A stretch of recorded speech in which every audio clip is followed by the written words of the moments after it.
ये भजन जब मैंने शिव को गुरु बनाया तो बड़ा डर लगता था कहीं भी चर्चा में जाने पे, और कहीं कहीं पे ऐसा डर लगता था कि लोग क्या पूछेंगे, क्या कहेंगे। तो मैं चर्चा में जाता तो दया मांगता था कि हे महादेव, इतने दया कर दीजिए कि साहब और दीदी चर्चा में रहें, क्योंकि उस समय मैं नहीं जानता था कि बिना साहब दीदी के चर्चा हो ही नहीं सकती। तो ये भजन को, इसमें जितना भी लाइन है भजन के अंदर, वो सारे के सारे साहब के बोले हुए पंक्ति हैं।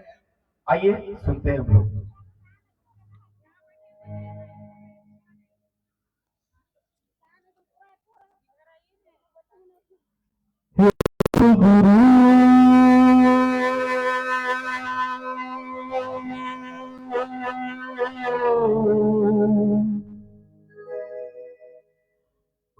शिव गुरु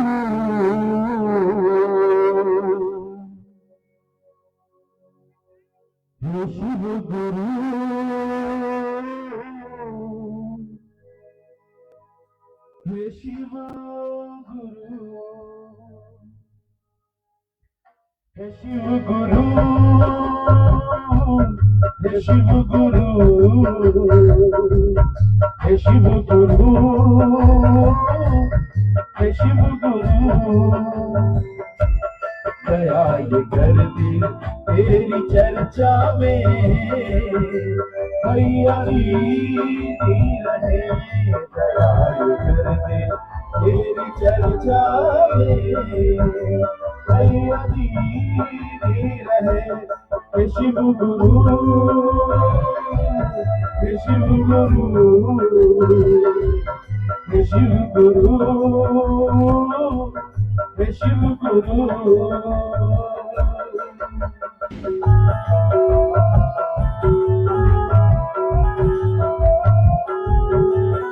साहब श्री हरिनारायण जी दीदी मान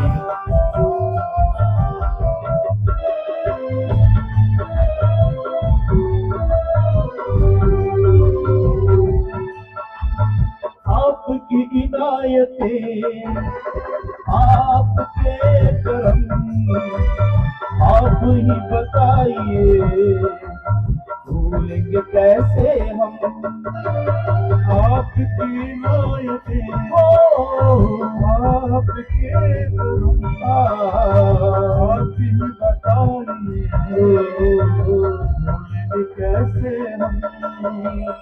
भाग्य से मिला ये तन उस पे हरि इंद्रानंद, बस इतना वर दो तेरी आज्ञा पालन। भाग्य से मिला ये तन उस पे हरि इंद्रानंद, बस इतना वर दो तेरी आज्ञा पालन। हे शिव गुरु हे शिव गुरु हे शिव गुरु हे शिव गुरु दया कर दे तेरी चर्चा भैया दीदी रहे, दया कर दे तेरी चर्चा में भैया दीदी रहे। हे शिव गुरु हे शिव गुरु हे शिव गुरु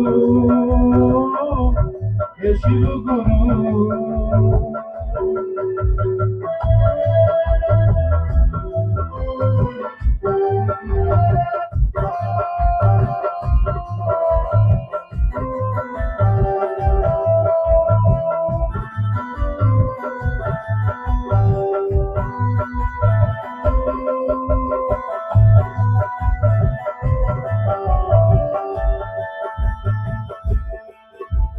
भूल भी जा तू मुझे, ये हक है तुमको, हमने तो प्यार किया बस पूजा करूं तुमको। भूल भी जा तू मुझे, ये हक है तुमको, हमने तो प्यार किया बस पूजा करूं तुमको। का मैं पुतला से प्यार था, आँखें जो बंद होगी बुलाएगा। मिट्टी का मैं पुतला, जग से क्या रिश्ता, आँखें जो बंद होगी बुलाएगा। हे शिव गुरु, हे शिव गुरु, हे शिव गुरु, हे शिव गुरु, दयाल कर दे तेरी चर्चा में भैया दीदी रहे। दयाल कर दे तेरी चर्चा में भैया दीदी रहे। हे शिव गुरु, हे शिव गुरु, हे शिव गुरु, हे शिव गुरु।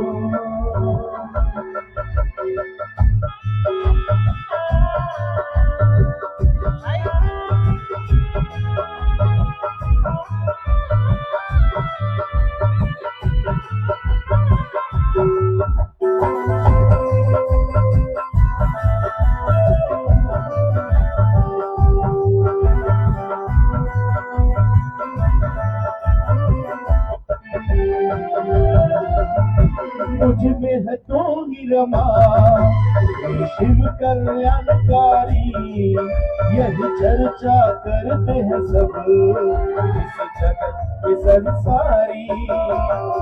मुझ में तू ही रमा शिव कल्याणकारी, यही चर्चा करते हैं सब इस जगत के संसारी।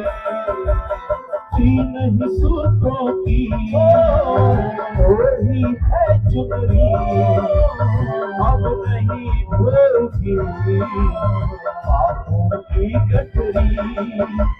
तीन ही सूत्रों की वही है चुनरी, अब नहीं भोगी पापों की गठरी। हे शिव गुरु,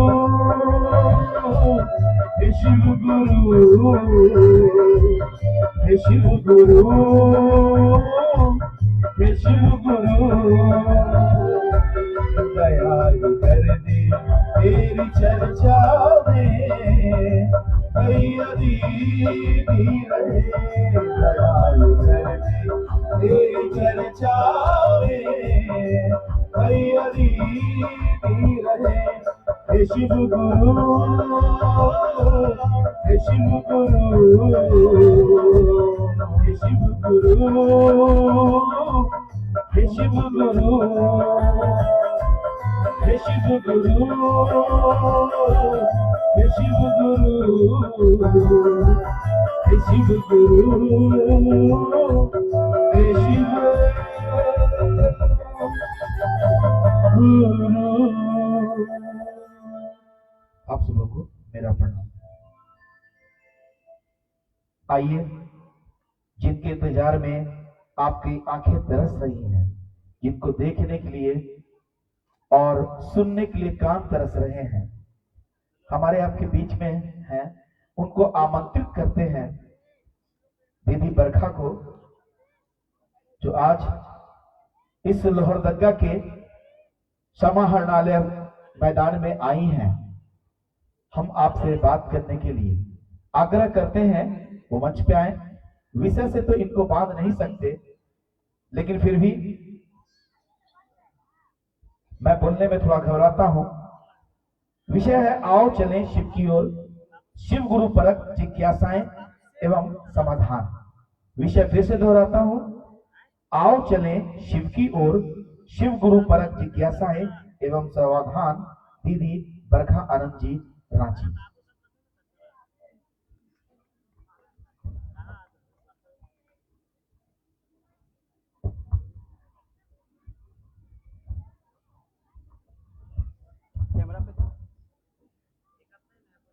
कैमरा पे जाइए ना, कैमरा दीदी के साथ अटैच।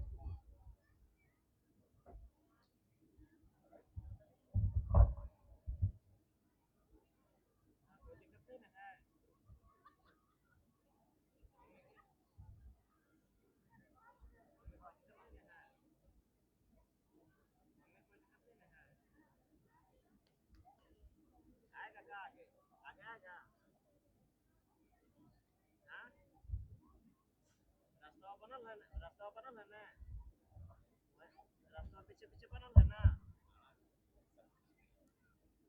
पीछे पीछे रास्ता बना हुआ है ना रे, पासवा में खड़ा हुआ है ना पीछे पीछे, उसी से आ गया, आगे में बैठा ना भैया, आवाज से आ गया ना। मेरे गुरु महेश्वर शिव को मेरा प्रणाम है। इस कालखंड के प्रथम शिव के शिष्य और हम सबों के परम आदरणीय वर्ण गुरु भ्राता साहब श्री के चरणों में मेरा प्रणाम है। शक्ति स्वरूपा माँ नीलमानंद जी के चरणों में मेरा प्रणाम है और लोहरदगा के इस मैदान में उपस्थित आप सभी गुरु भाई गुरु बहन के चरणों में मेरा प्रणाम है। हम सबका सौभाग्य है कि अपने गुरु शिव के बात के लिए आज इस स्थान पे आने का मौका मिला। हम सबके गुरु शिव हैं, हमारे गुरु शिव। जब भी हम ये कहते हैं, जब भी हम ये बोलते हैं, जिस शब्द का अर्थ हम समझते हैं उस शब्द का असर हम पे होता है, लेकिन जिस शब्द का हम अर्थ नहीं समझते उसका वो परिणाम या वो प्रभाव हमारे ऊपर नहीं होता। ये कार्यक्रम जो आज यहाँ आयोजित किया गया है, यहाँ के सभी गुरु भाई गुरु बहनों ने इतनी मेहनत करके किया। इस कार्यक्रम को हम नाम देते हैं शिव गुरु महोत्सव। जैसा कि नाम से ही स्पष्ट है, शिव गुरु का महोत्सव, महोत्सव शिव और उसके साथ लगा है गुरु। शिव महाकाल भी है, शिव ईश्वरों के ईश्वर महेश्वर भी है, शिव महामृत्युंजय भी है। वही शिव उमा के पति और गणेश कार्तिकेय के पिता भी हैं। यानी शिव तो एक ही है, लेकिन उनके विभिन्न स्वरूप धरती पे पूजित हैं। हजारों साल से उनकी पूजा होती आई है। आज हम सब जो आए हैं अपने गुरु की बात करने, तो जैसा कि नाम से ही स्पष्ट है आपको कि शिव गुरु महोत्सव, यानी यहाँ गुरु शिव है, बाकी हम सब शिव के शिष्य हैं। हमने शिव को अपना गुरु बनाया है और हम सब उनके शिष्य हुए हैं। तो महादेव के विभिन्न स्वरूप से जो जैसा जुड़ा उसने वैसा परिणाम पाया। काम तो सब करते हैं, लेकिन अगर उस काम को करने के पीछे का उद्देश्य स्पष्ट ना हो, उद्देश्य अगर स्पष्ट हो तो परिणाम भी उसके अनुसार होते हैं। उद्देश्य स्पष्ट ना हो, काम कर रहे हैं आप तो मेहनत तो लग रही है, समय भी लग रहा है, अर्थ भी लग रहा है, लेकिन परिणाम वैसा नहीं होता। ऐसा बहुत काम है जीवन में हम करते हैं। पिता ने खेत दे दिया आपको, अब उस खेत की जुताई आप कर रहे हैं। पिता खेत दे सकते हैं, संपत्ति दे सकते हैं, यानी जो लौकिक चीजें हैं, लौकिक जो सामान है वो आपको दिया जा सकता है। खेती का ज्ञान लेना पड़ता है। खेत कोई दे सकता है, लेकिन उस खेत की जोताई कब हो, मौसम कौन सा ठीक रहेगा, बिया कौन सा सही रहेगा, सिंचाई कब हो, इसके लिए आपको ज्ञान लेना पड़ता है। और अगर ज्ञान ना हो तो पिता ने जो खेत दी है, खेत तो रहेगी उसकी कीमत होगी, लेकिन आपके किसी काम का नहीं होगा, किसी काम का नहीं। क्योंकि चीज तो है, उसको संभालने का ज्ञान नहीं है। तो महादेव के अनेक रूपों की पूजा होती आई, लेकिन इस कालखंड में शिव के शिष्य साहब हरिनानंद जी ने आवाहन किया, उद्घोष किया कि शिव भगवान तो है, लेकिन उनके अनेक रूपों में एक रूप है जगत गुरु शिव का रूप। और ये भी कहा कि हम और आप सब उस शिव के शिष्य हो सकते हैं, गुरु है उनके शिष्य हो सकते हैं। अब आते हैं हम लोग उस बात पे जिसके लिए हम सब यहाँ बैठे हैं। शिव गुरु के रूप में क्या करते हैं? हम शिव को गुरु क्यों माने? शिव को गुरु मानकर हम उनके शिष्य हो सकते हैं कि नहीं हो सकते हैं? और अगर हो सकते हैं तो हमको पता कैसे चलेगा कि हम शिव शिष्य हो गए, मेरे गुरु शिव हो गए? ऐसे अनेक प्रश्न हमारे मन में उठते हैं, ऐसी बहुत सारी जिज्ञासाएं हमारे मन में आती हैं। हम शिव को गुरु क्यों बनाए? जब भगवान के रूप में वो हमारी बात सुनते हैं और हमारी मनोकामना की पूर्ति भी करते हैं, तो उनको गुरु बनाने की बात आज क्यों कही जा रही है? और एक सामान्य आदमी जिसने कभी ग्रंथ नहीं पढ़ा, जिसको कोई मंत्र या श्लोक नहीं आता और जो जगत के चीजों में उलझा हुआ है, वो कौन सी विधि से शिव को अपना गुरु बना सकता है? हमारे ग्रंथों में, हमारे शास्त्रों में, उपनिषद और पुराणों में शिव के गुरु स्वरूप के भी जगह जगह दृष्टांत है।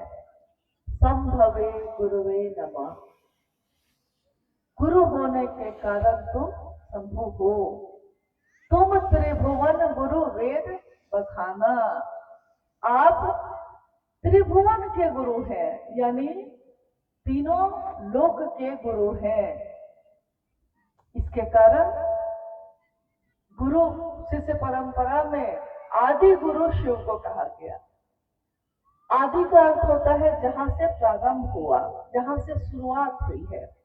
आदि गुरु शिव, जगत गुरु शिव, यानी एक शरीरधारी गुरु को भी अगर हम गुरु बनाते हैं तो वो हम में कोई पात्रता ढूंढते हैं, कोई योग्यता है कि नहीं, हम में कोई पात्रता है कि नहीं, ये ढूंढते हैं। लेकिन अगर पात्रता नहीं होती तो वो भी हमको अपना शिष्य नहीं बनाते।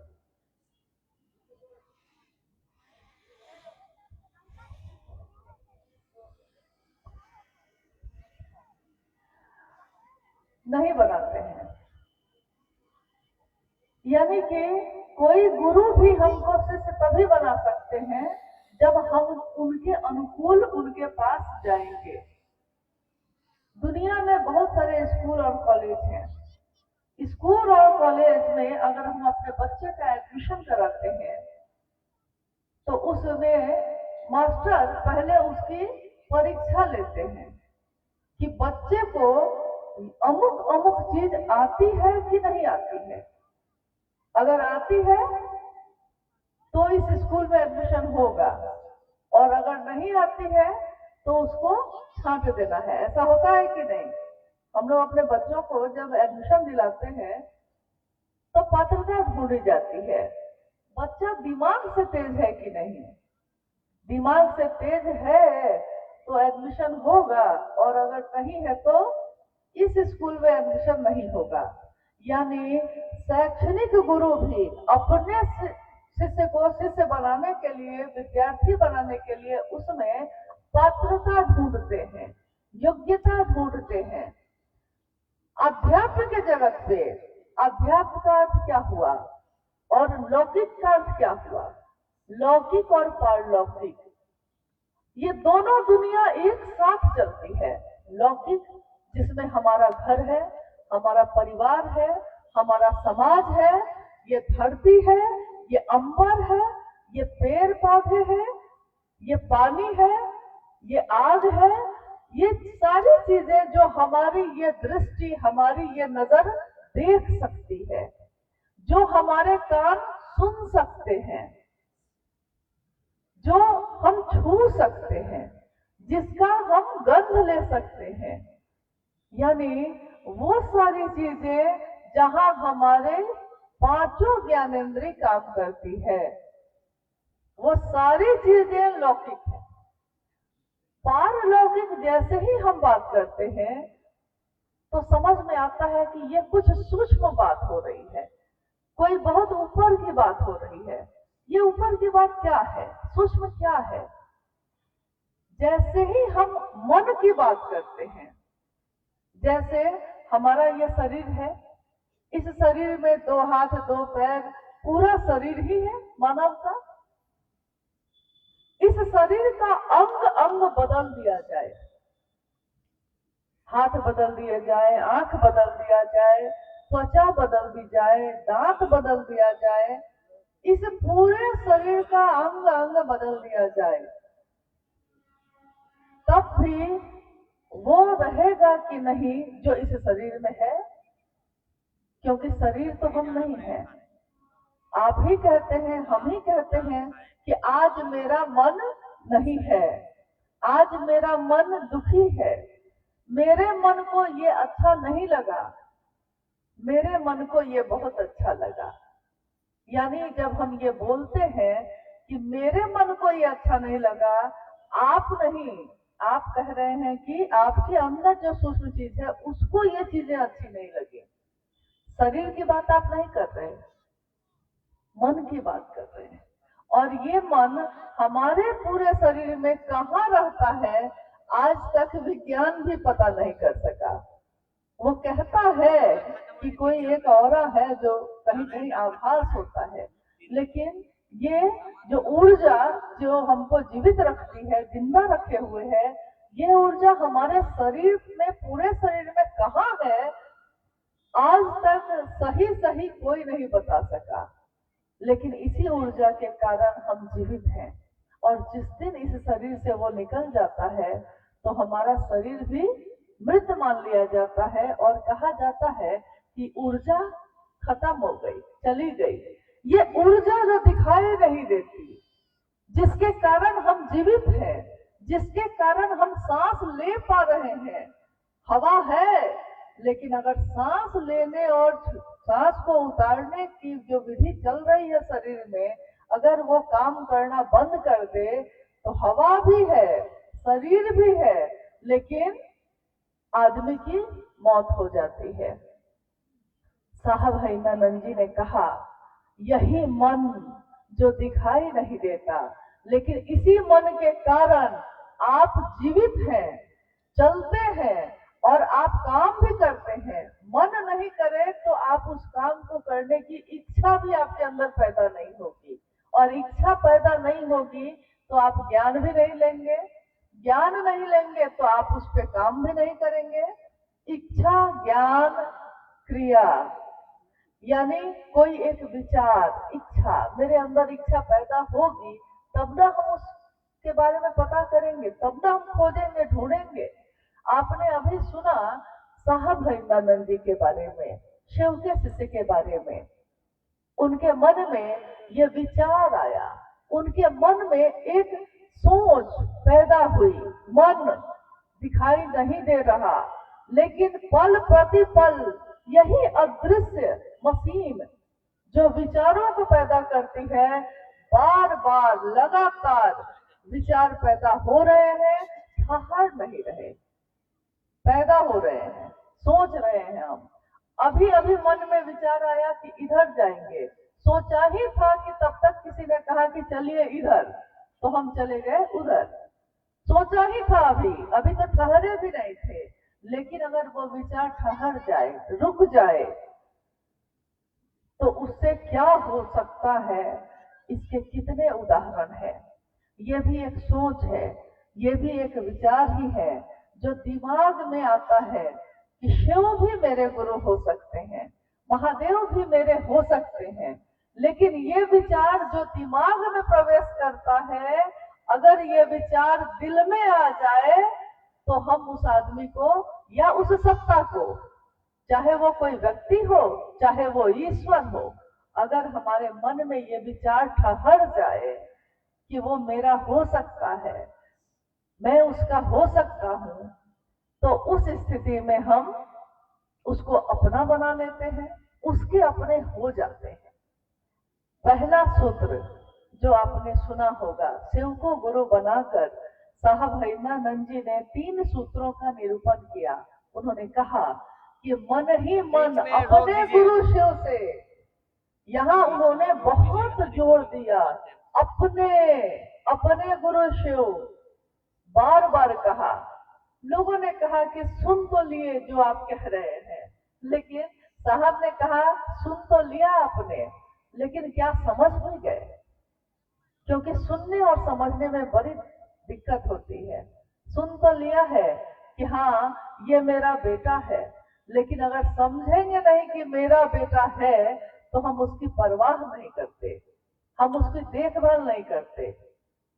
उन्होंने कहा इस जगत में रिश्तों के लिए, अपनों के लिए आपने क्या नहीं किया। आपने अपने परिवार को या जिसको भी आप अपना समझते हैं, उनकी परवाह करने में अपने जीवन को झोंक दिया। सुबह से रात हो जाती है, सुबह उठे हैं तब से चक्कर की तरह घूम रहे हैं। कोई व्यापार कर रहा है, कोई दुकान में बैठा है, कोई नौकरी कर रहा है, कोई खेती कर रहा है, कोई जंगल से लकड़ी ला रहा है, कोई खेत में जा रहा है, कोई खाना बना रहा है, कोई खिला रहा है। यानी सुबह से रात तक अपने चारों तरफ देखिए तो सब किसी न किसी की चिंता में डूबे हैं, किसी दूसरे की चिंता में डूबे हैं। लेकिन कोई व्यक्ति ऐसा नहीं मिलता जो अपनी भी चिंता में डूबा हो। मेरे भी इस जीवन का कोई लक्ष्य है, कोई उद्देश्य है, हम सबके लिए करते हैं, करेंगे। लेकिन क्या मैं इस जीवन में जो आया किस लिए आया, क्या कारण है? मानव का तन पाया, लेकिन मानव का तन पाकर हमने क्या इस मानव तन में कभी महादेव का नाम लिया है? कभी उस परमात्मा को याद किया जिसके कारण ये दुनिया है, जिसके कारण ये शरीर है, जिसके कारण सांसें चलती है और खून रगों में दौड़ता है? हम सबका नाम लेते हैं लेकिन उसी को भूल बैठे। इसीलिए साहब ने पहले सूत्र में कहा, हे शिव आप मेरे गुरु हैं, मैं आपका शिष्य हूं, मुझ शिष्य पर दया कर दीजिए। दया यानी अगर दया ना हो तो जीवन में हम कुछ भी नहीं कर सकते। थोड़ी दूर तक हमारा शरीर, हमारा मन जो साथ देगा उतना तक तो कर लेंगे, लेकिन अगर कोई मदद ना करे, कोई हम पे दया ना करे, वो परमात्मा दया ना करे, तो हम कुछ भी नहीं कर पाते। साहब ने कहा महादेव भी गुरु होंगे तो मात्र दया से ही हो जाएंगे, उनकी दया से ही सारी चीजें हो जाती हैं। हाँ, दिखता है कि हम आप कर रहे हैं बहुत सारे काम, दिखता तो है कि हम खेत में जोत रहे हैं, दिखता है कि हम बिया लगा रहे हैं, दिखता है कि पौधा हुआ है, लेकिन अनाज को पैदा हम आप नहीं कर पाते। ये कौन करता है? जो दिखता नहीं, जो कहीं समझ में नहीं आता। होता कैसे है? हमारे बच्चे हमारे सामने पैदा होते हैं, बड़े हो जाते हैं, हमारी दृष्टि के सामने बड़े होते हैं, कब बड़े हो गए पता ही नहीं चलता। एक पौधा आपने अपने घर में लगाया है, वो पौधा आपकी आंखों के सामने ही विशाल वृक्ष बन गया, लेकिन ये कब बड़ा होता गया पता ही नहीं चला। आंखों के सामने जो चीज हो रही थी, लेकिन वो इतनी सूक्ष्म है, इतनी सूक्ष्म है कि इन आंखों से वो दिखती ही नहीं है, लेकिन आपकी आंखों के सामने वो बड़ा हुआ है। इस मैदान में जितने भी पेड़ है आज, ये सारे पेड़ शुरू से तो इतने बड़े नहीं थे। किसी ने बीज लगाया होगा, पौधा हुआ होगा, छोटा सा मुलायम सा। अगर मौसम अनुकूल ना मिले तो बीज खत्म हो सकता है, पौधा कोई कुचल के जा सकता है, लेकिन आज इन विशाल वृक्षों को गिराने के लिए किसी को सोचना पड़ेगा, आसान नहीं है गिराना। ठीक वैसे ही हमारे इस मन की धरती पे शिव के नाम का बिया तो है, लेकिन इस बिया को हमने सींचा नहीं। अपने भाव से, अपनी सोच से, अपने काम से, अपने ज्ञान से अगर सींच दिया इसको, तो ये इतना बड़ा होगा, इतनी गहरी इसकी जड़ें हो जाती हैं कि फिर कोई आपको समझाएगा भी कि दूसरे भी हैं, आपकी समझ में नहीं आएगा। जिस दिन आपने सोच लिया, समझ लिया कि ये मेरा बेटा है, हो सकता है वो बेटा बहुत बुद्धिमान नहीं हो, लेकिन मेरा है, और पड़ोसी का बेटा बहुत बुद्धिमान है। लोग कहते हैं अरे अपने बेटा को छोड़ो और उसको अपना बेटा बना लो। लोग समझाते रहेंगे, आपके समझ में नहीं आएगा, आप कभी इसको स्वीकार नहीं करेंगे, क्योंकि जिसको अपना बना लिया तो बना लिया, जो मेरा है सो मेरा है। अब वो कैसा है इस पे हम विचार नहीं करते, क्योंकि अब मामला दिमाग का नहीं, अब मामला दिल का है। जो मेरा है सो मेरा है, और जो मेरा हो जाता है जब हम उसकी बात करते हैं। यानी दूसरा सूत्र, शिव की चर्चा। शिव की चर्चा क्या है? शिव की चर्चा ऐसा नहीं है कि ये पूजा नहीं है। लोग कहते हैं कि शिव की चर्चा कर लिया तो पूजा की जरूरत नहीं है। बहुत सारे लोग हमारे आपके बीच ऐसा कहते हैं, लेकिन साहब ने कभी ये नहीं कहा। उन्होंने कहा शिव की पूजा ही है ये, लेकिन शिव की पूजा का हाईटेक तरीका है।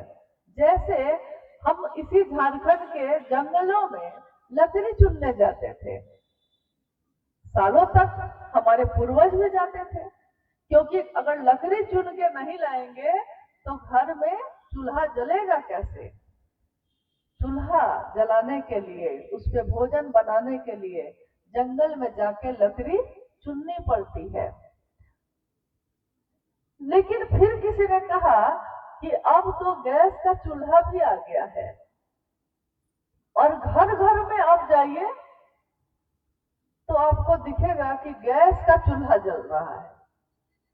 आप कहिएगा कि आपने ये कैसे, आग है उसमें भी, बिना आग के तो उस पर भोजन बनेगा नहीं।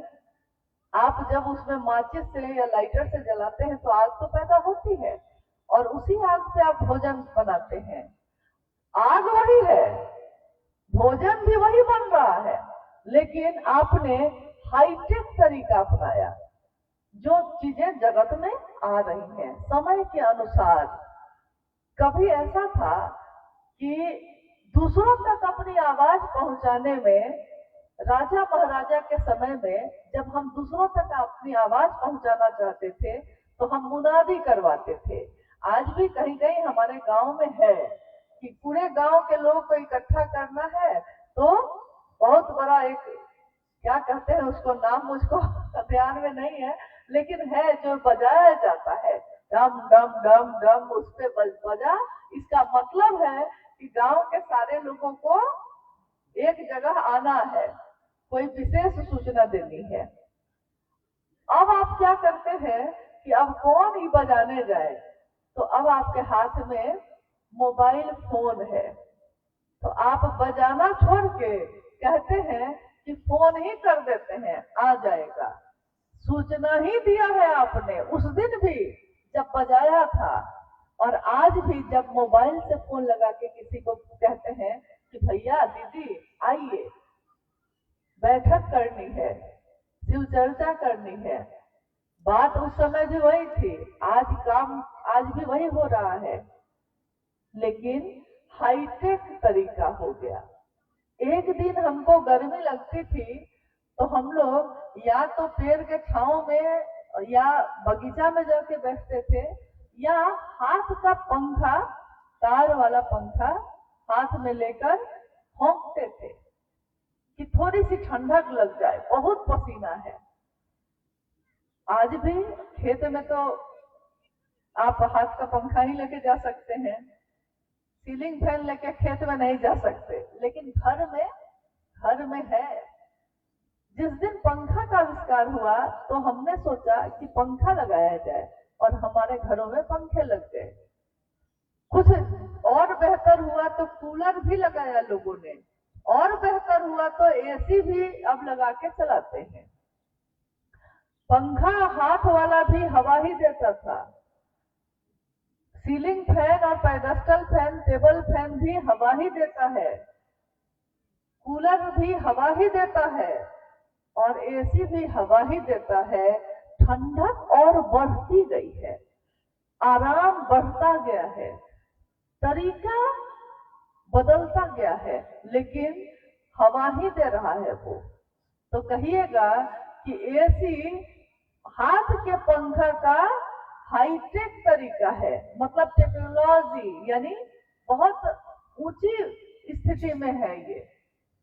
पूजा और पद्धति हमारे घरों में जो आज तक होती आई है और अभी भी होती है, उस पूजा पद्धति में जब हमारे प्राचीन समय की बात जब हम लोग कहते हैं, जब जंगल में हम रहते और गुफाओं में लोग रहते थे तो प्रकृति के बीच पूजा होती थी। धीरे धीरे हम लोग पेड़ की पूजा करने लगे, पानी की पूजा करने लगे। आज भी हमारे घरों में पेड़ और पानी की पूजा होती है, क्योंकि प्रकृति, हमारे पूर्वज जानते थे कि प्रकृति ना हो तो आप भी जीवित न रहेंगे, इसलिए उन्होंने प्रकृति से जोड़ा। मानव से प्रकृति है और प्रकृति से मानव है, ये उस दिन भी उनको ज्ञान था। और आज भी चाहे चीजें कितनी भी बढ़ गई, लेकिन प्रकृति के संरक्षण की बात हम करते हैं। पेड़ को बचाइए, पानी को बचाइए, ये हम लोग दूसरों को समझाते हैं, अपने बच्चों को भी। तरीके हर चीज में बदले। हमारे जीवन में पहले कपड़े नहीं पहनते थे, अब कपड़ा पहनते हैं। तो हमारे जीवन में बहुत सारी चीजें बदली। पहले आग पैदा करते थे, 2 पत्थर लिया है, जोर जोर से रगड़ा तो 2 पत्थर के घर्षण से अग्नि पैदा हो गई। लेकिन अब अग्नि के लिए आप माचिस और लाइटर से ही अग्नि पैदा कर ले रहे हैं। पैदा अग्नि ही हो रही है, लेकिन तरीका आपने बदला। शिव की चर्चा क्या है? लोग कहते हैं नहीं, पूजा अलग है, शिव चर्चा अलग है। बिल्कुल ऐसा नहीं है। शिव चर्चा भी शिव की पूजा ही है। कैसे? पहले हम अपने घरों में, अपने पूजा घर में महादेव, भगवती, कुल देवता या अन्य देवी देवताओं के सामने प्रार्थना करते, फूल फल चढ़ाते, प्रसाद चढ़ाते, अगरबत्ती और दिया जलाते और हम कहते कि थोड़ी हम पे दया कीजिए, थोड़ी हम पे कृपा कीजिए, मेरा घर परिवार ठीक रहे, समाज भी परिवार सब ठीक रहे। और हम सोचते कि हाँ, वो मेरी बात सुन रहे हैं। इसके लिए कि ईश्वर प्रसन्न हो जाए, देवी देवता प्रसन्न हो जाए, हम लोग अलग अलग तरह की आरती, स्तुति, मंत्र, यानी कि कोई ऐसी चीज जिससे वो देवता खुश हो जाए, जिससे वो देवी खुश हो जाए, हम गाते रहे हैं, आज भी गाते हैं। बस साहब श्री ने इतना ही कहा कि महादेव को पता है कि वो कितने अच्छे हैं। महादेव की मूर्ति के सामने खड़े होके आप कहते हैं कि कर्पूर गौरम करुणावतारम संसार सारम भुजगेंद्रहारम। आप महादेव की मूर्ति के सामने खड़े होके कह रहे हैं कि आप कर्पूर की तरह गौरवर्ण हैं, आप क्या हैं, क्या हैं, क्या हैं, मतलब उनको बताए जा रहे हैं। साहब ने कहा महादेव को पता है यार कि वो क्या है, लेकिन अगर महादेव इतना अच्छा है, इतना सुंदर है, इतना सत्य है, तो दुनिया को क्यों नहीं बताते? दुनिया को भी बताइए कि वो महादेव सत्य है, सुंदर है, सत्यम शिवम सुंदरम। यानी अगर कोई सत्य है जिसकी सच्चाई नहीं बदलती तो वो शिव है, और जिसकी सुंदरता का कभी क्षय नहीं होता, जो नित्य नवीन है, अति प्राचीन भी है, लेकिन पल प्रतिपल वो अभी अभी उत्पन्न हुए। ऐसे हैं उस महादेव के बारे में जो ज्ञान के निधि अगम है, और जिनकी प्रार्थना करने के लिए आपको कोई कर्म करने की जरूरत नहीं है। बस अपने मन को खाली एकाग्र करना है और महादेव को पुकार लेना है। वो महादेव जो देवों का देव भी है, वो महादेव जिसके यहाँ इंसान, नर, नारी, नाग और देवता और गंधर्व भी, राक्षस और पिशाच भी बराबर माने जाते हैं, वो महादेव मेरा आपका गुरु हो जाए तो इससे सुंदर बात और क्या हो। और वो गुरु है, लेकिन हम लोग ही भूल के बैठे हैं। किसी को भी हम गुरु बनाएंगे वो कुछ दूर तक तो हमको ले जाते हैं, ऐसा नहीं कि नहीं ले जाते हैं, ले जाते हैं। हम किसी ज्योतिषी से पूछने जाते हैं, हम किसी वास्तुशास्त्र से पूछते हैं, हम पंडित पुरोहित से पूछते हैं, थोड़ी दूर तक तो वो ले जाते हैं, ऐसा नहीं कि नहीं ले जाते हैं।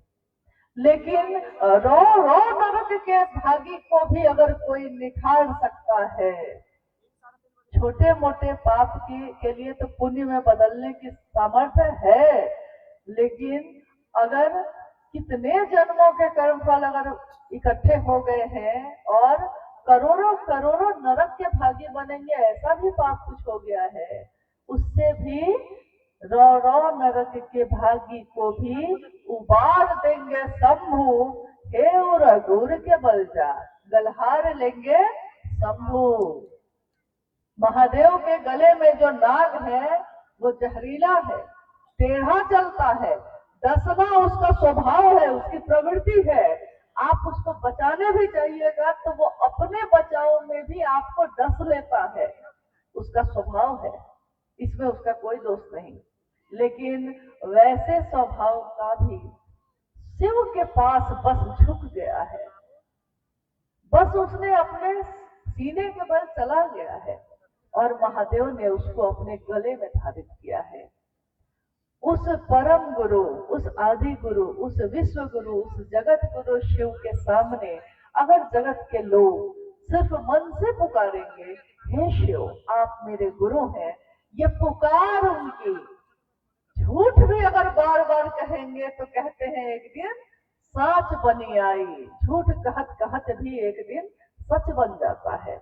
ये पुकार अगर मन से उठ जाए, महादेव आप मेरे हैं मैं आपका हूँ, तो वो महादेव हमको आपको कहाँ धारित करेंगे। वो महादेव कोई पात्रता नहीं ढूंढते, कारण एक ही है कि जो जगत का है वो पात्रता कैसे ढूंढेगा। वो कैसे कहेंगे कि तुम अगर संस्कृत जानते हो तब तुम मेरे शिष्य बनोगे और अगर नहीं जानते हो तो नहीं बनोगे। तुम अगर ब्रह्मचारी हो तो मेरे शिष्य बनोगे और अगर गृहस्थ में रहते हो तो नहीं बनोगे।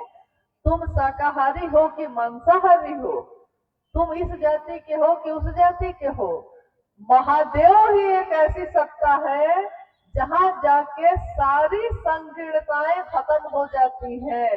हम जो जातियों में बटे हैं, हम जो धर्म में बटे हैं, हम जो पुरुष और स्त्री के रूप में बटे हैं, ये सारी विसंगतियां संगति बन जाती है, सब एक हो जाते हैं जब हम शिव भाव में आते हैं। शिव भाव यानी मेरे मन में उस शिव के लिए थोड़ा भाव पैदा हो जाए। काम तो वही है, उद्देश्य बदल गया। महादेव के लिए महादेव को चाहा हमने, उद्देश्य बदल गया तो परिणाम बदल जाते हैं। देश में कोई हत्या हो जाए, फांसी की सजा हो जाएगी, हत्या ही है, किसी की मौत हो गई, उसकी सजा क्या होगी? फांसी होगी। उसकी सजा क्या होगी? आजीवन कारावास होगा या 30 साल 35 साल की सजा होगी।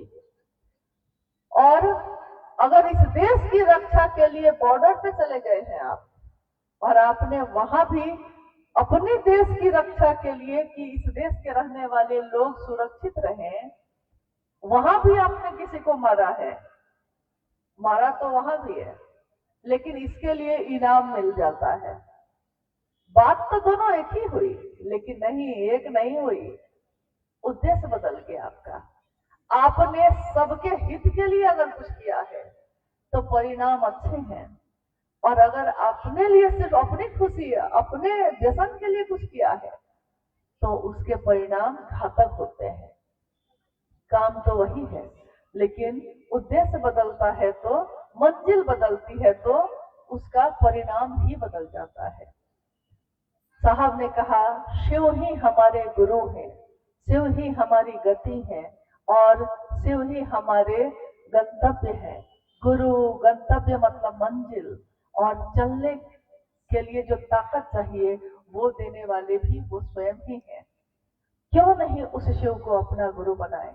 और शिव को गुरु बनाने के लिए या शिव की चर्चा करने के लिए किसी कर्मकांड की जरूरत नहीं। गरीब से गरीब आदमी भी, पहाड़ और जंगल में रहने वाला आदमी भी शिव को बस मन से पुकारता है, शिव की बात करता है और शिव भाव से भर जाता है। कर्मकांड से भाव नहीं होते, भाव होते हैं, लेकिन सिर्फ कर्मकांड अगर रह गया तो फिर उस रिश्ते का कोई मतलब नहीं होता। किसी पत्नी से पूछिए कि अगर उसका पति उसको घर दे दे, उसको कपड़े दे, पैसा दे, गहना दे, लेकिन पति का भाव नहीं दे, तो क्या वो खुश रह सकती है? सामान यानी कर्मकांड सब कुछ दिया आपने, लेकिन भाव नहीं दिया।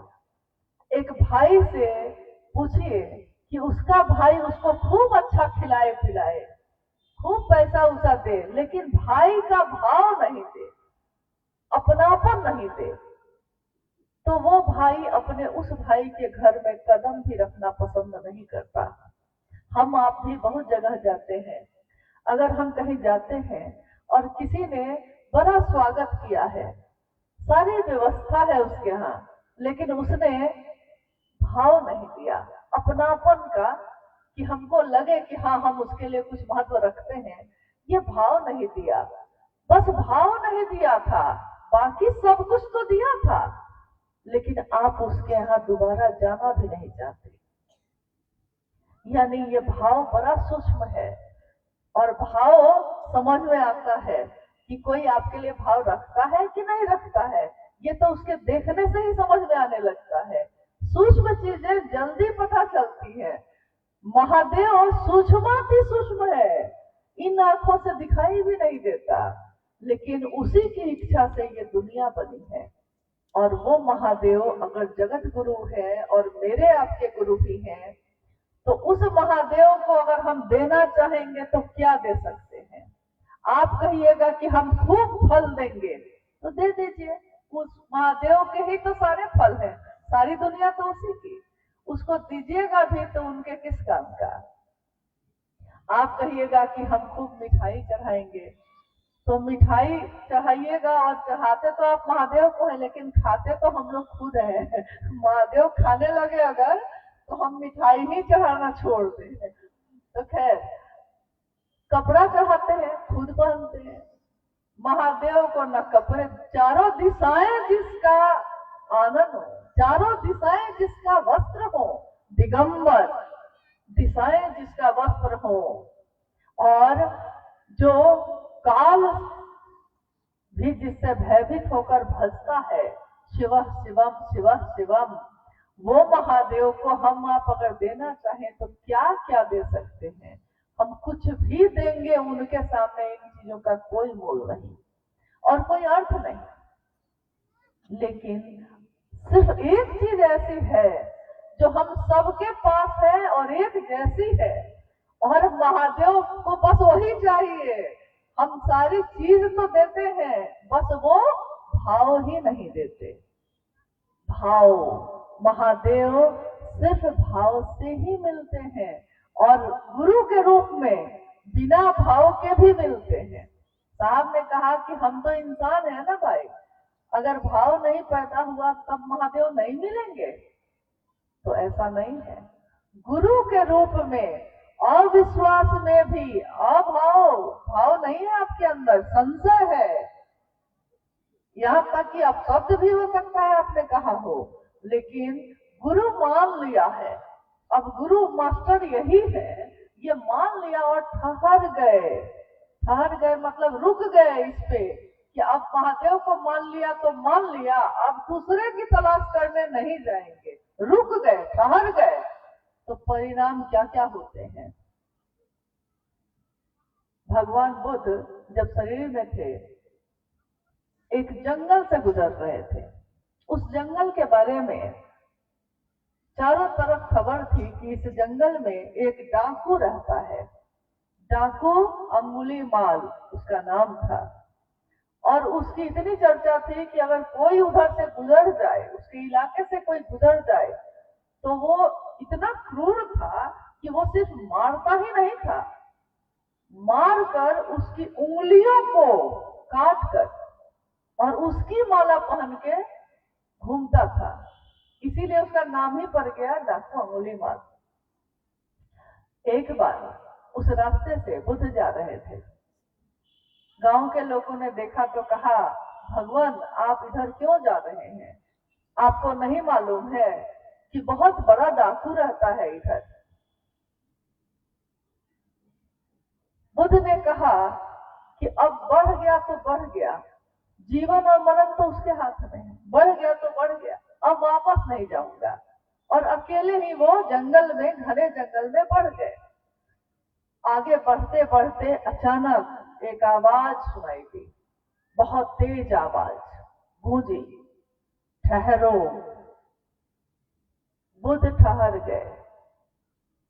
आवाज फिर से आई, क्या तुम्हें डर नहीं लगता है? क्या तुमने सुना नहीं कि ये मेरा इलाका है? मेरे नाम से लोग थर्राते हैं और तुम कैसे चले आए? मेरा नाम अंगुलीमाल है, डाकू अंगुलीमाल है। बुद्ध ठहर गए और उन्होंने शांत भाव से उसी तरह मुड़ के कहा कि तुमने कहा ठहरो, मैं ठहर गया, लेकिन तुम कब ठहरोगे? तुमने कहा ठहरो, मैं ठहर गया, लेकिन तुम कब ठहरोगे? और कहानी है, घटना है कि उसके बाद डाकू अंगुलीमाल उनके पैरों पे गिर पड़ा और उसने कहा, मुझको अपना शिष्य बनाइए, क्योंकि ये तो किसी ने मुझसे कहा ही नहीं, कभी किसी का साहस ही नहीं हुआ मुझसे ये कहने का।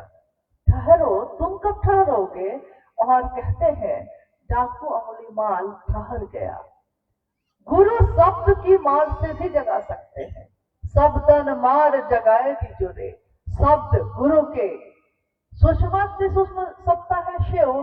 किसके माध्यम से किससे बुलवाएंगे, किसको ठहराएंगे, कुछ कहना मुश्किल है, लेकिन उन्हीं की बात सुनते सुनते कितने लोग ठहर गए। ये जीवन एक बार मिला है, सबसे सुंदर मौका है, संभावना है जीव से शिव होने की। कभी हम इधर जाते हैं, कभी हम इधर जाते हैं, कभी हम सोचते हैं कि सब कुछ मेरे ही हाथ में है। जब तक हम जवान हैं, युवा हैं, हाथ में ताकत है, तब तक तो लगता है कि सब कुछ मेरे ही हाथ में है। लेकिन जिस दिन ये शरीर निर्बल हो जाता है, वही लोग जिन्होंने आपको कहा कभी कि हाँ आप तुम्हारे लिए कुछ भी करेंगे, आप उनके लिए किसी उपयोग के नहीं। देखिए, सत्यता यहाँ बदल जाती है, सुंदरता यहाँ लोगों की बदल जाती है। आज का झूठ कल सच हो जाता है, आज का सच कल झूठ हो जाता है। लेकिन एक जगह तो ऐसी है जो कभी नहीं बदलेगी। जो है, जैसे है, जिस परिस्थिति में है, उस महादेव को अपना बनाइए। महादेव गुरु के रूप में उस जीवात्मा को, अंधेरे में पड़ी जीवात्मा को भी रोशनी में ले आते हैं।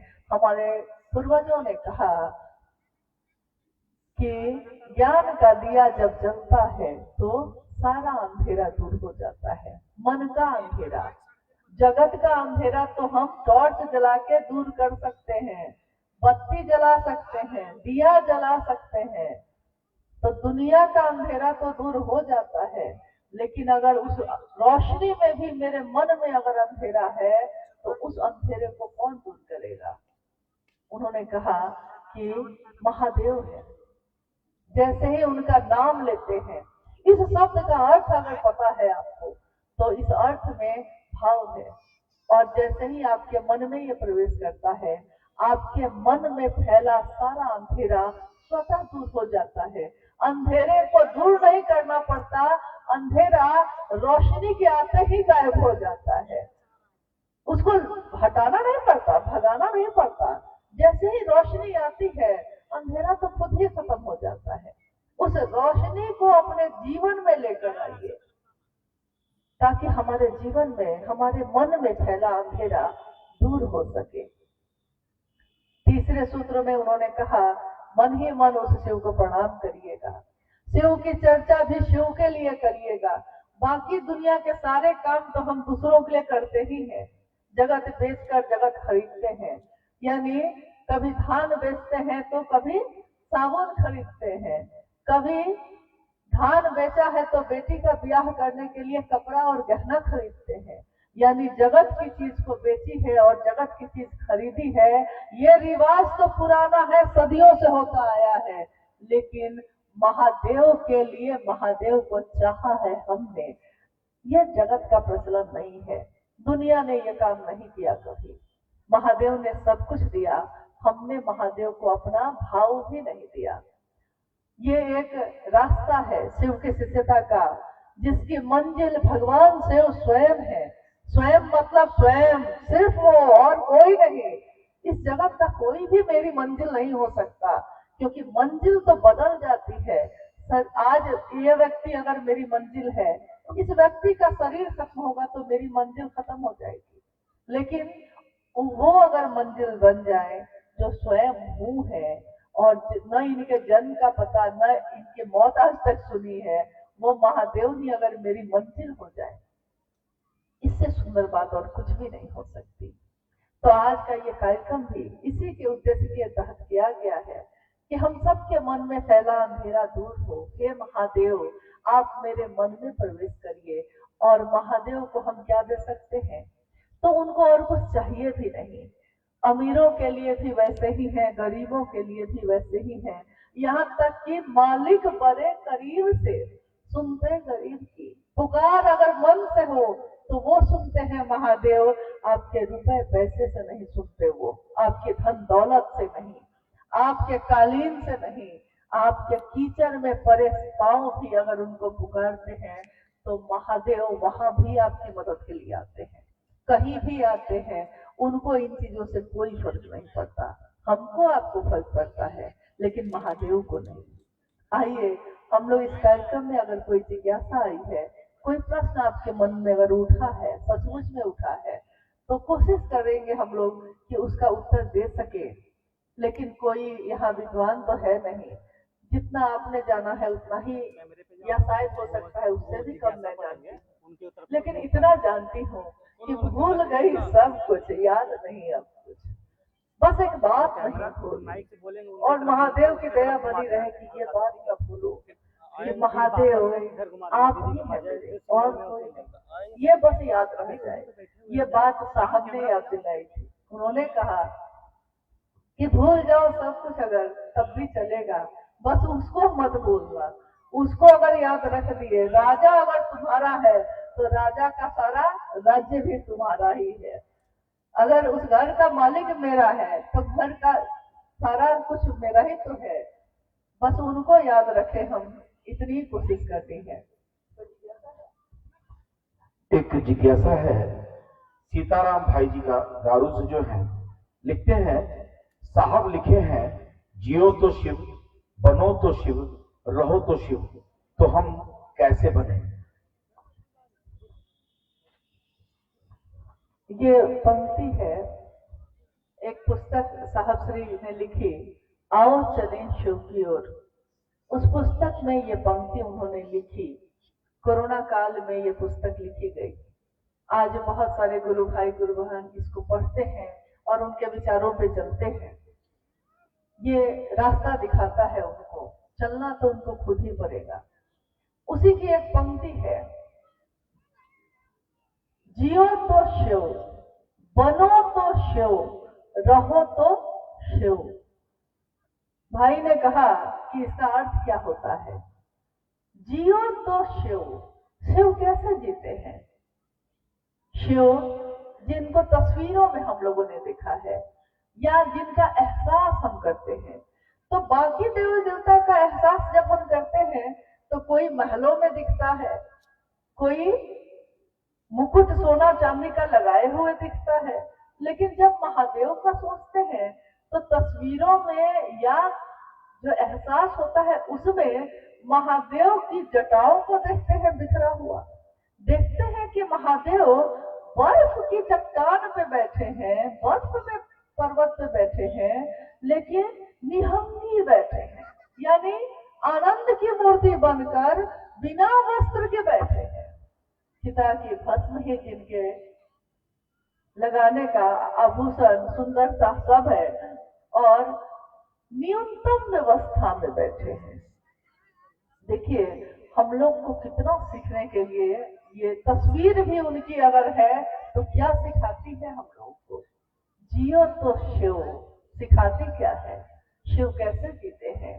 न्यूनतम व्यवस्था में भी सुखी रहा जा सकता है, ये संदेश, ये समझ शिव गुरु के रूप में देते हैं, ईश्वर के रूप में भी देते हैं। लेकिन हम जानना चाहेंगे तब ना। वो बताते हैं कि अगर एक वस्त्र एक बार में एक ही कपड़ा ना पहनिएगा, एक बार में 2-3 रोटी ही ना खाइएगा। कोई अगर अरबपति होगा वो भी खाना में रोटी ही खाएगा, और कोई अगर जंगल में रहेगा तो वो भी रोटी ही खाएगा, यानी 2 रोटी मिल जाए। और रहने को एक छत हो, झोपड़ी भी हो सकती है, प्लास्टिक का शेड भी हो सकता है, महल भी हो सकता है, रहने की एक छत हो। रहिएगा तो एक ही कमरे में ना, 10 कमरे का भी अगर घर बनवा लीजिए, लेकिन रहिएगा तो एक ही जगह ना, सोइएगा एक ही चारपाई पे ना, सारे पलंग पे घूम घूम के तो सोइएगा नहीं।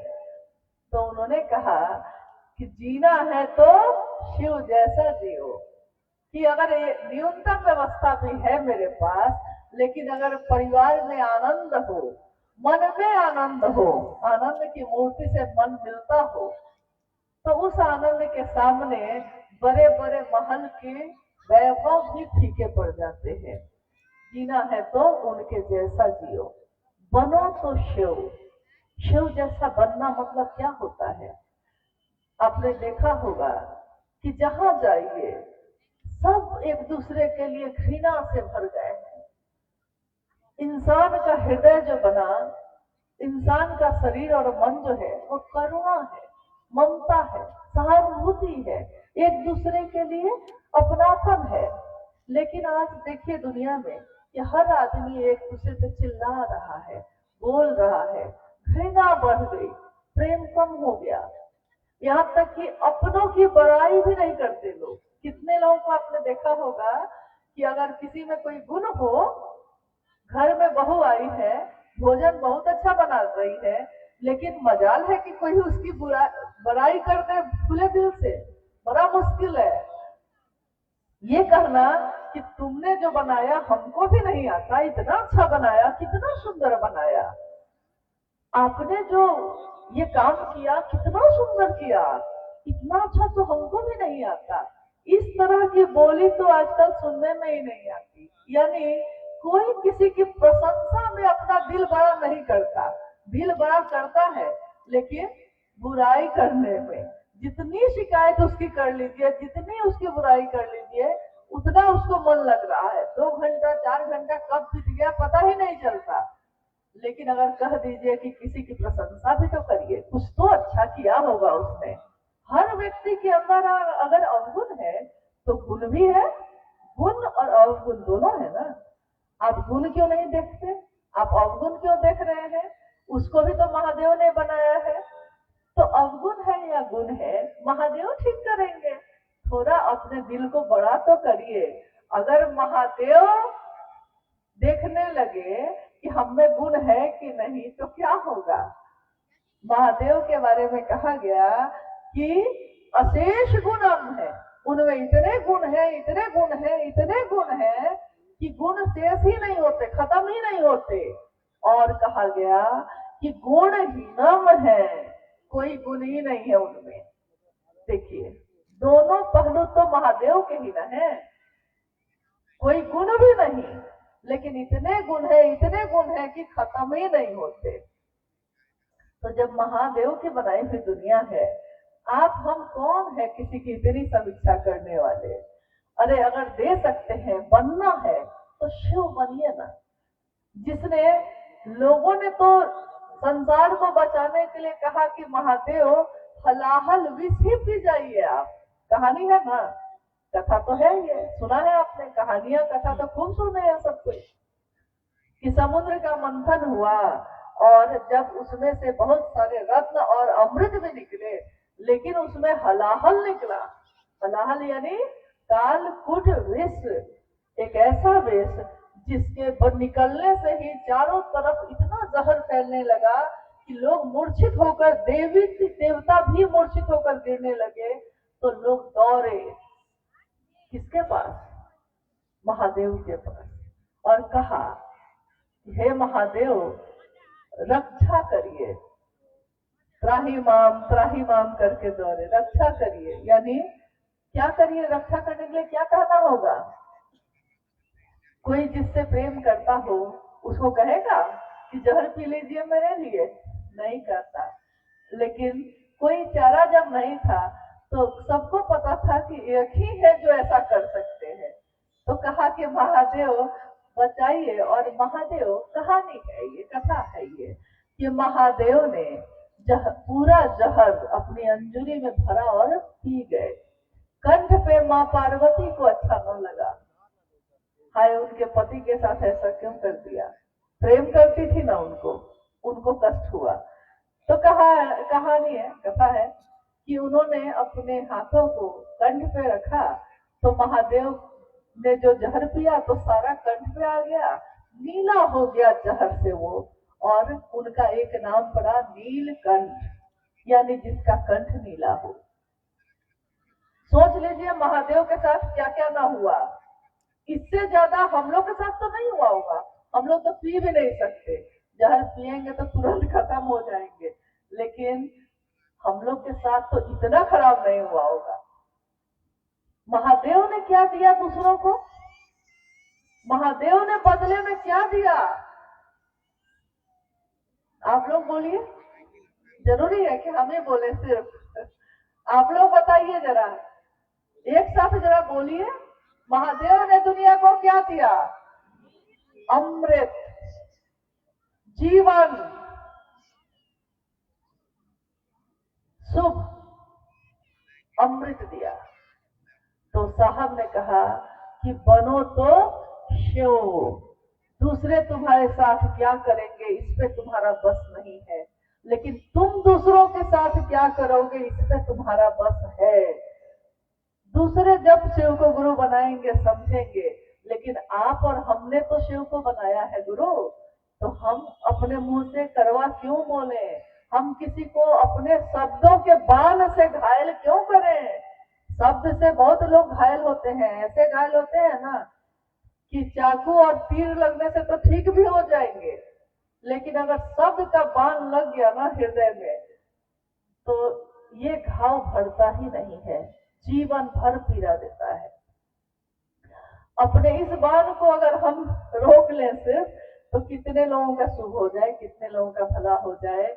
तो शब्दों के बाण को भी रोक लें थोड़ा, और अपनी प्रवृत्ति को भी, क्योंकि जो शिव की बात करता है वो शिव जैसा होता है।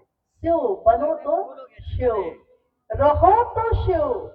ऐसा नहीं कि एक बार ऐसा हो गए और कुछ दिन बाद फिर बदल गए। महादेव बदलते नहीं है, तो महादेव का चेला भी बदलता नहीं है। महादेव की बात दूसरों में भी बांटिए, दूसरों को भी उनके तरफ चलने के लिए प्रेरित कीजिए।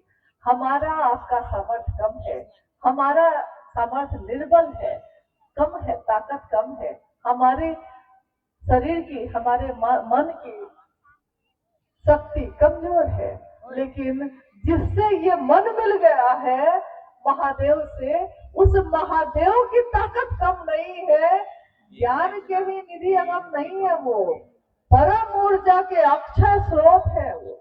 यानी जितनी ऊर्जा है, जितनी शक्ति है, सब प्रकटीकरण है उस शिव का। सब जो दिखती है, चलती है, रहती है, सोती है, जागती है, ये सब शक्तियां जो है शिव का प्रकटीकरण है। इसलिए बनना है तो जियो तो शिव, बनो तो शिव, और रहो तो शिव।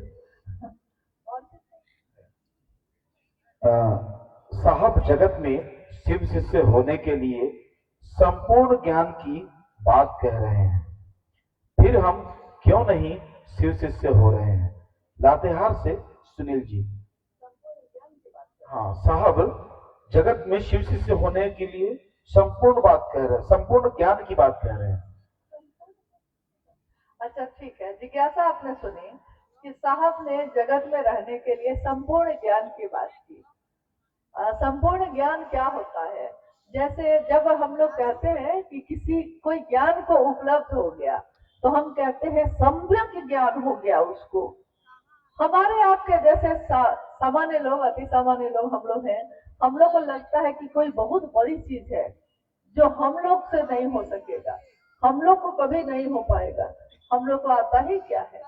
लेकिन शिव के शिष्य साहब हरिनानंद जी ने कहा सम्यक मतलब समझ, पूरी की पूरी समझ हो जाना इस बात की कि आए हैं कहीं से और चले जाना है कहीं, रहना नहीं देश वीराना है, यह जीवन कागज की पुड़िया, बूंद पड़े खुल जाना है।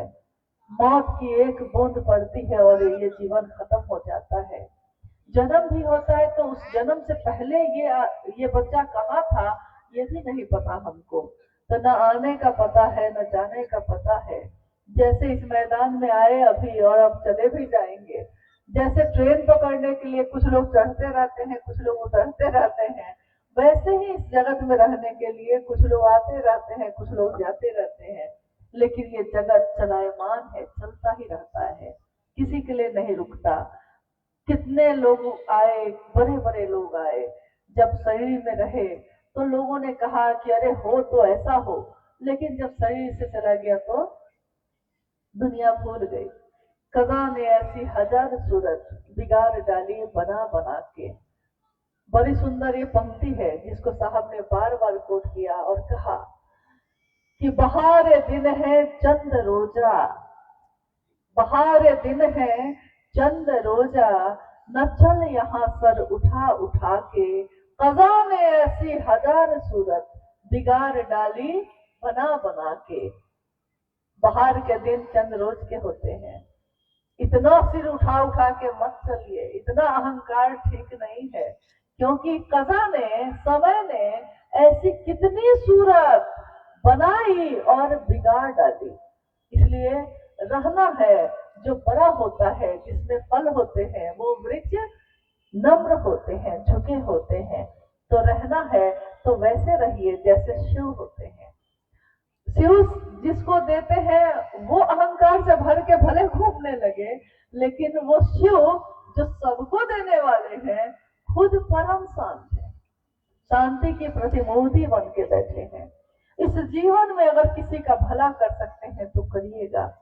महादेव की बात करने वाला दूसरों के हित का सोचता है, कभी भी अहित नहीं सोचता किसी का। दूसरों का शुभ हो, दूसरे भी प्रेरित हो शिव की दिशा में चलने के लिए। शिव हमारे भारत की, हमारे देश की संस्कृति की जड़ों में है, घर घर में है।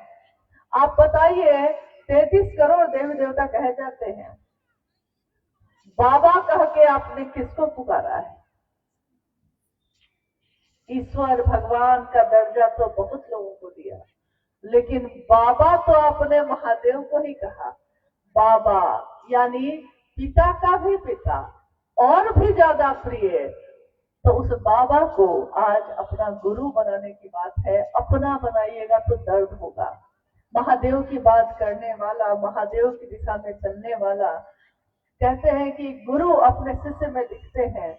शिव कैसे गुरु हैं, शिष्यों को देख के ही कोई समझेगा। मेरा बेटा अगर फर्स्ट डिवीजन से पास करता है तो उसके मास्टर के बारे में आप पता करते हैं। आप कहते हैं कि कौन मास्टर पढ़ाया है भाई, मास्टर बड़ा अच्छा है, क्योंकि बच्चा अबोध हो सकता है, बच्चा कभी गुण वाला और बिना गुण वाला हो सकता है, लेकिन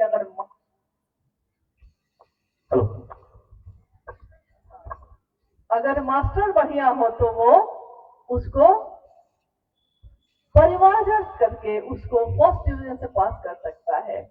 जब एक शरीरधारी गुरु भी अपने शिष्य को ईश्वर की तरफ प्रेरित कर सकते हैं, तो गुरुओं के गुरु, सदगुरुओं के गुरु, जगत गुरु शिव जब मेरे आपके गुरु होंगे तो अब गुरु परिमार्जन करेंगे हमारा आपका।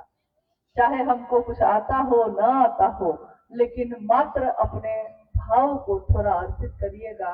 और विचार भी किया है शिव को गुरु बनाने का अगर, तो इस पे ठहरे रहिएगा। ये ठहरना ही परिणाम ला देता है, रिजल्ट ला देता है। ठहरे रहिए मतलब कि मन से रुक गए हैं तो रुकिए, फिर चलने की जिद ना करिए। शिष्य की राह पे चल पड़े हो अगर, साथ चलने चलाने का वादा करो। रुक गए हो सकता है ना कि कभी आप रुक गए हो चलते चलते, रुक गए हो तो रुकने की जिद ना करो, फिर से चलने चलाने का वादा करो। शिष्य की राह पे, ये राह चलती रहती है, राही भी चलते रहते हैं मंजिल की तलाश में, मंजिल की जुस्तजू में। अभी एक और है, अच्छा ठीक है, छोटा सा प्रश्न है। ये प्रश्न छोटा नहीं है, 7 प्रश्न है ये, लेकिन ये पूछना जरूरी है क्योंकि एक भैया है कामेश्वर, इनका प्रश्न है पिता है तो माता की आवश्यकता है कि नहीं, भैया है तो दीदी की जरूरत है कि नहीं, पूजा करना जरूरी है या नहीं, स्नान करना जरूरी है या नहीं, इतना दुनिया में मंदिर बना हुआ है किस लिए। तो ये लोहरदगा के भैया है, तो मुझे बड़ा भोला भाला प्रश्न लगा, इसलिए मैंने कहा इसको पूछना जरूरी है। ये बात सही कही इन्होंने, सही बात है कि इतने जगह हम रोज जाते हैं, लेकिन ये प्रश्न बड़ा भोला भाला है। मतलब कि सचमुच में जिज्ञासा है, बनाई हुई जिज्ञासा नहीं है ये। तो सूची है, तो सूची के अनुसार हम लोग जल्दी जल्दी इसको करने का प्रयत्न करते हैं। शिव गुरु तो हुए हैं, उनका साथ और है या नहीं बताने का कृपा करें। ठीक है, उनका साथ और है कि नहीं। आप गुरु को पकड़ते हैं, मतलब हम कहते हैं हे शिव आप मेरे गुरु हैं, मैं आपका शिष्य हूँ। अब आपने कहा है बस, लेकिन अब मास्टर साहब इसी की तलाश में बैठे थे कि जगत गुरु तो हूं मैं, लेकिन जगत के लोग मेरा शिष्य ही नहीं बन रहे हैं। तो जैसे ही कोई जगत का कोई कहता है हे शिव आप मेरे गुरु हैं, कि महादेव ही अब उसको पकड़ लेते हैं। तो जिसको महादेव ने पकड़ लिया हो वो छूटेगा कैसे।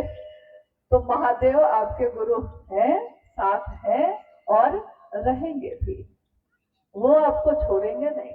एक उन्हीं का तो साथ है जो कभी छोड़ते नहीं।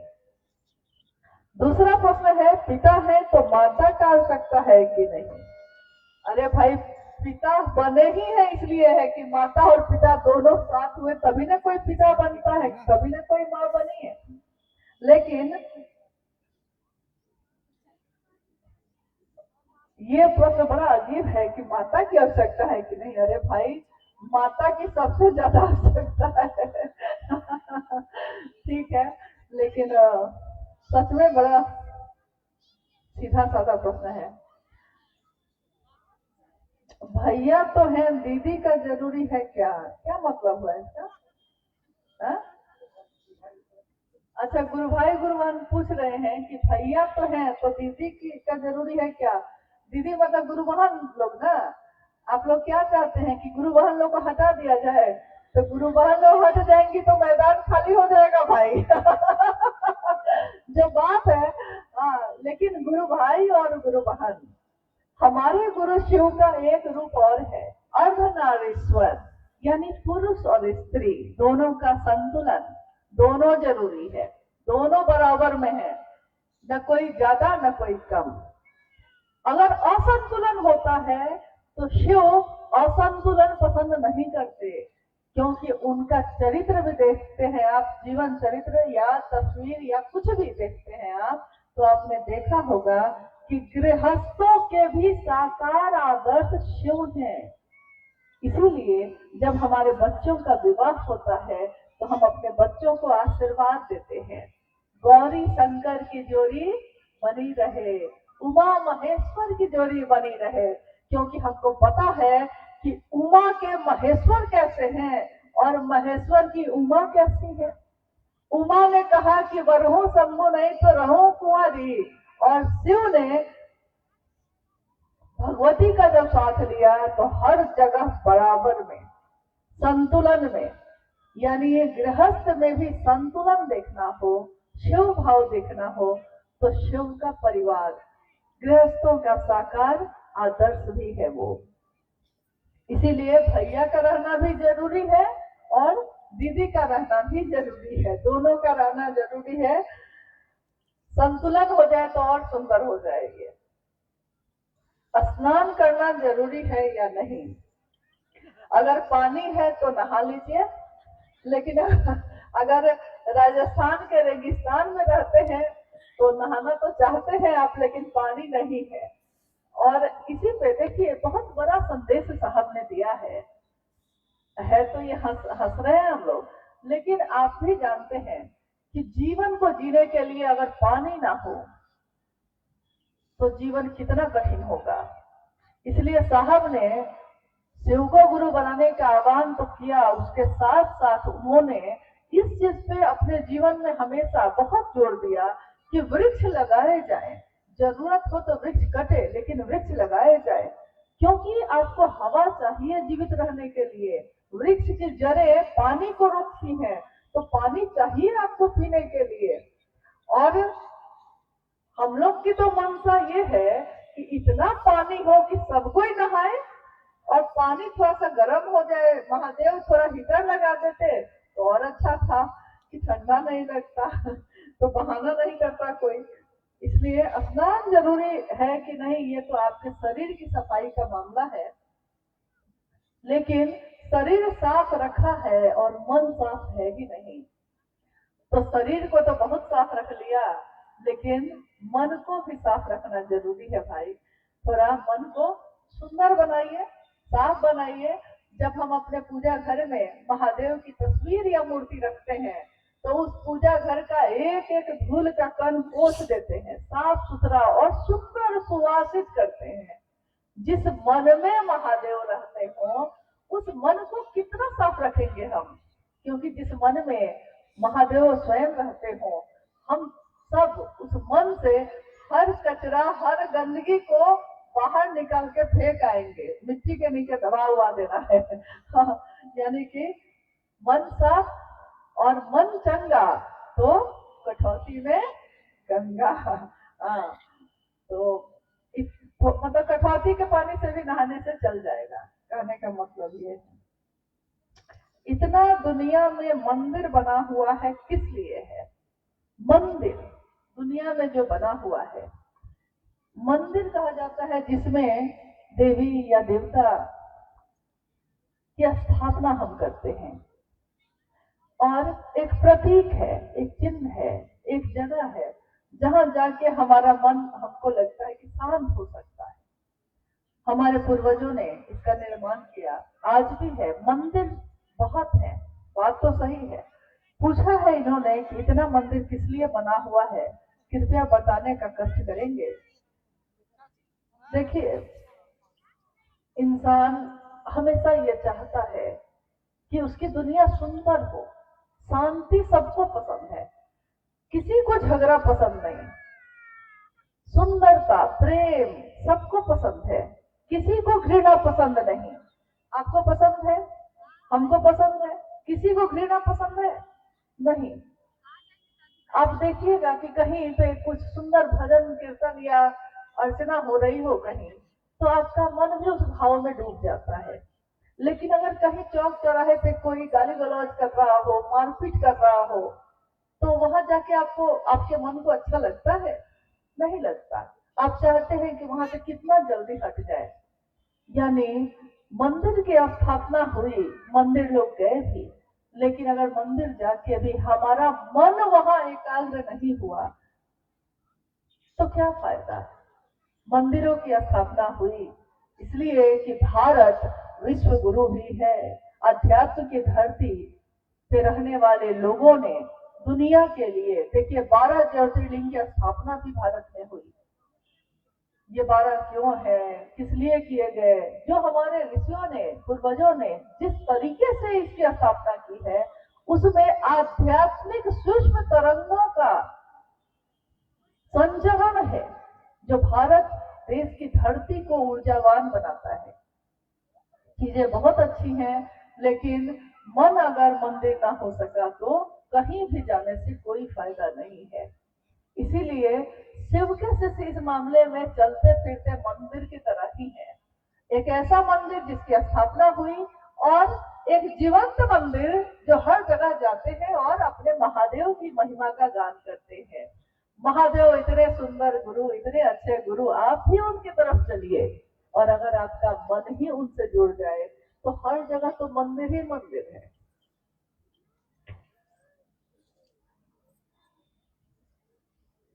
ये क्या है? ये अच्छा, अंतर्यामी। हाँ, माफ कीजिएगा। हाँ, ये अंतिम प्रश्न है जिसको हम लोग पढ़ रहे हैं और ये है आज के लिए अंतिम। मतलब आजकल लोग शब्द का अर्थ से अनर्थ भी बनाते हैं भाई। जीवन का तो हम लोग को नहीं पता कि कब तक जीवित रहेंगे, कब तक नहीं रहेंगे, लेकिन अंतिम मतलब ये मत समझ लीजिएगा कि अभी तुरंत हम जाने वाले हैं ऊपर, अभी नहीं। हाँ, कुछ दिन बाद हो सकता है ऐसा हो जाए। अंतिम प्रश्न मतलब आज के इस कार्यक्रम का इसमें है कि अंतर्यामी गुरु शिव हैं, तो साक्षात गुरु की आवश्यकता पड़ती है क्यों? साक्षात गुरु का अर्थ हुआ शरीरधारी गुरु। देखिए, जो शरीरधारी गुरु हैं वो भी आपको परमात्मा से ही मिलाते हैं। कोई जो ईश्वर से जुड़ा हुआ आदमी होगा, जो शिव से जुड़ेगा, अध्यात्म की धरती पे चलेगा, उसकी मंशा यही होती है कि दूसरे भी उस तरफ चले। तो कुछ दूरी तक तो वो ले जाते हैं, ये भी बात सच है, लेकिन आखिर वो भी शिव से लेकर ही हमको देते हैं। और साहब ने कहा कि वो भी शरीर में आए, उन्होंने भी शिव को अपना गुरु बनाया। चाहते तो वो भी गुरु बन जाते, लेकिन उन्होंने देखा कि इतने गुरु तो पहले से है नहीं। और शिव के बारे में भी उन्होंने कहा कि गुरु शंकर रूपिणम, यानी गुरु कैसा हो तो शंकर जैसा हो। उन्होंने कहा शंकर जैसा क्यों? स्वयं जब गुरु शिव है तो दूसरे की तलाश क्यों है? जब हम एक शिव है गुरु तो दुनिया ऐसी हो गई है। अगर दुनिया के लोग उस शिव को अपना गुरु बनाएंगे तो दुनिया कितनी सुंदर होगी।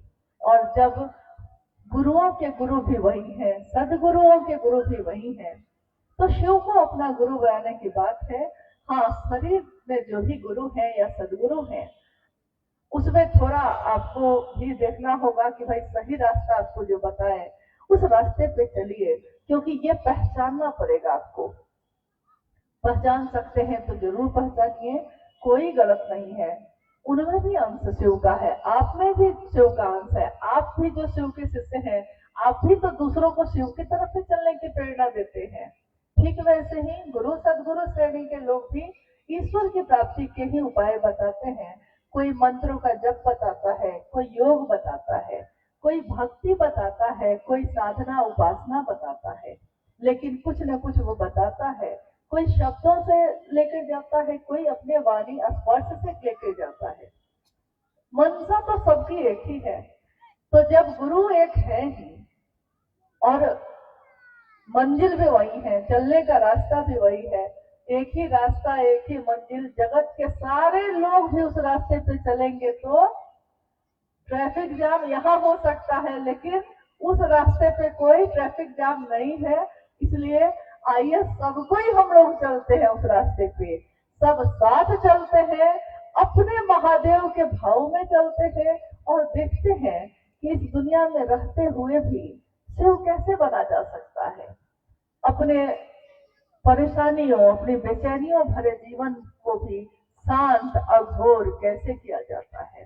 क्योंकि जिसके मन में शिव होंगे, जो शिव से जुड़ा होगा, उसके जीवन में दुख तो होंगे, ऐसा नहीं कि दुख नहीं होंगे। शरीर में आए हैं तो दुख होगा, लेकिन आपका मन दुख का असर आपको होने ही नहीं देगा। मन में अगर शिव हो, मन में अगर भारी है शिव, तो आपको दुख होगा, लेकिन दुख महसूस नहीं होगा। चीजें हैं लेकिन आपका ध्यान उधर नहीं, तो आप पे उसका असर नहीं होगा। महागुरु महादेव की असीम दया से आज का ये शिव गुरु महोत्सव जो आप सबने आयोजित किया, और हमारे लिए भी बड़े सौभाग्य की बात है कि हम लोग को आने का मौका मिला। अपने महादेव की कुछ बात हुई, इससे सुंदर पल, इससे सुंदर समय जीवन में और कुछ भी नहीं हो सकता। लौटिएगा फिर वही जीवन है, वही लोग हैं, हर जगह नकाब चढ़े हैं, कोई अपना होके भी अपना नहीं होता, कौन कितना नजदीक है पता ही नहीं चलता। लेकिन जब मन महादेव से मिलता है तो लगता है जैसे आईने में खुद को ही देख रहे हैं आप, आईना में वही दिखता है जो आप है। शिव एको हम बहुश्याम हुए, एक से बहुत हुए, आज वही शिव बहुत से एक होने की प्रक्रिया में है। जो चला है वो लौटेगा, तो ऐसी प्रक्रिया में चल रहे हैं हम सब। महादेव की दया हो, साहब दीदी का आशीर्वाद हो, हम सभी शिव शिष्यों का जीवन भी शिवमय हो, सुखमय हो, और हम दूसरों को भी 2 कदम उस रास्ते पे बढ़ा सके। इतनी दया मेरे गुरु शिव की हो, इतनी ही कामना है, इतनी ही याचना है।